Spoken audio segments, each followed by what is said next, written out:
Nepotism is a good thing because unfortunately I think we're at a point where everyone has to look after their own. And that sounds very bad, but they've always done it, and I think we should primarily do it as well. I just feel that when it comes to the corporate world, I think you have to ask yourself how many people are going for these interviews, how many people are in these spaces. I always say representation is key, so it's important for young black boys and young black girls to see people in those spaces and that they're actually making money. I remember I was speaking to one young boy the other day in Birmingham where his mum was telling him to go to university, and because, you know, he then said to her, "Mum, you've gone to university. What are you doing?" Yeah.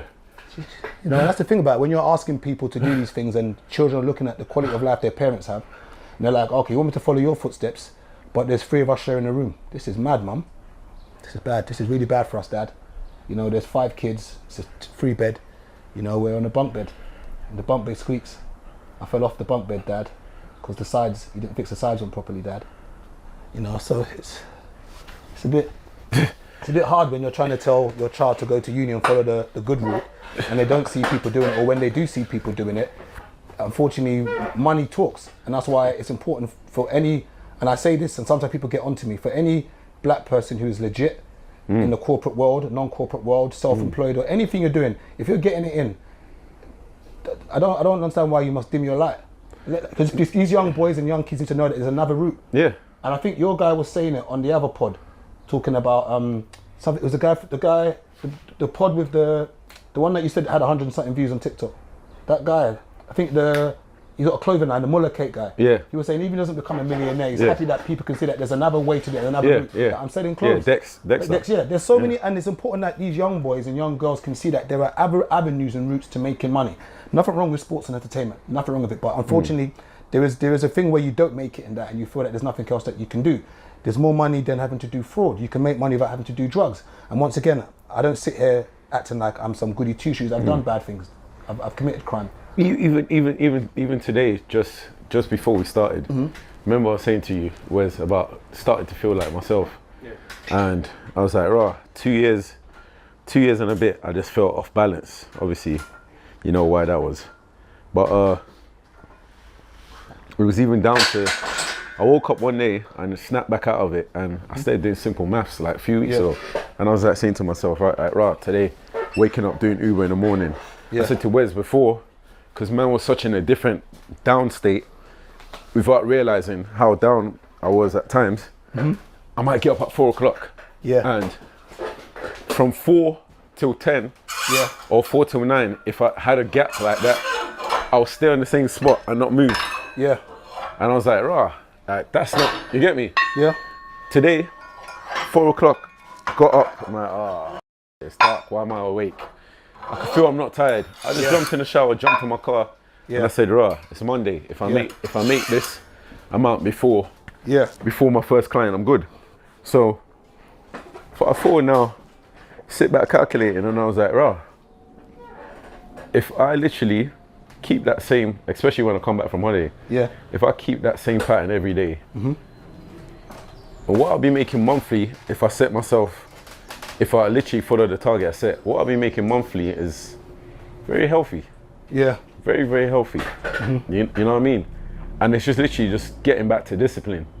That's why before this COVID and before everything that happened before then, I was always traveling because man was very, very, very disciplined. You get what I'm saying? Yeah. Like everything was very routine. Remember all the time, you man are away, I'm like, I'm gone. Yeah. Yeah.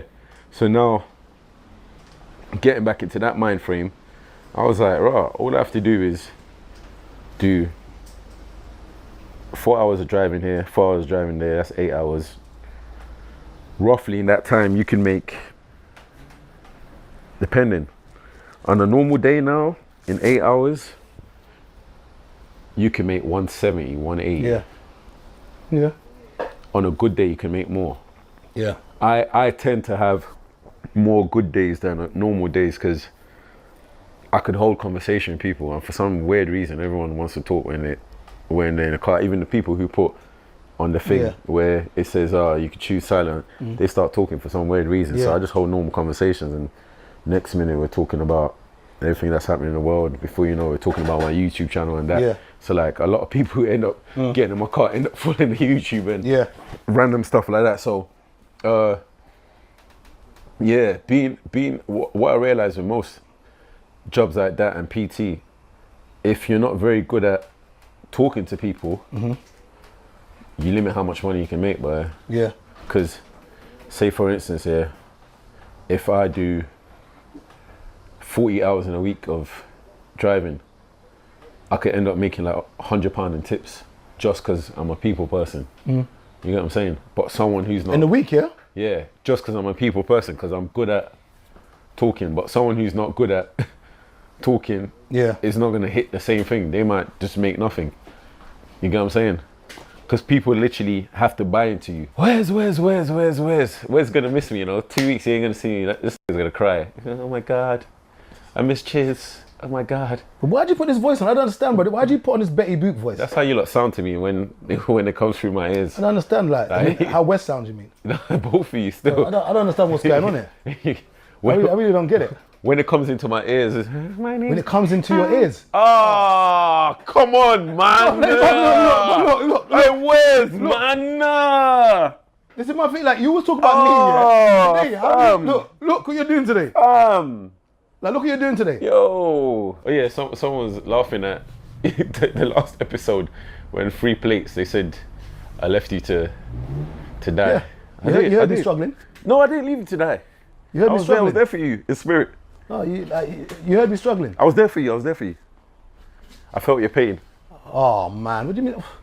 You mean it? You just tick, bruv. You're uncontrollable today. Fam. You're uncontrollable. I can't even feel pain. Bro, just do your set, bruv. Just do your set.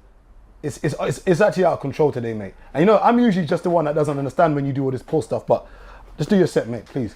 He's become the post police. Did you see the thing about Pretty Patel the other day? What she do? Basically, under Section 60... Was she twerking? She's twerking, you know, not serious. Under Section 60, she's changing the legislation and laws. Basically now that back in the day, if you're going to stop and search somebody, you had to have suspicion that they will commit a crime. Yeah. Now we need suspicion that they may commit a crime. So now you can literally just stop and search willy-nilly. And the question now is that they're talking about knife crime and saying that they're doing this to basically try and reduce knife crime.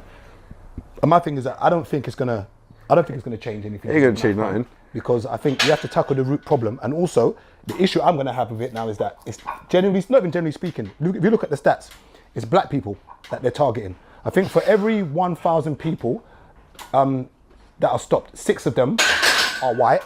And for every 1,000 people that are stopped, 54 of them are black. That's mad. So you're technically 7 times more likely to be stopped and searched if you're a black person than a white person. So my thing is that, yes, something needs to be done, but my problem is who are they going to be targeting when doing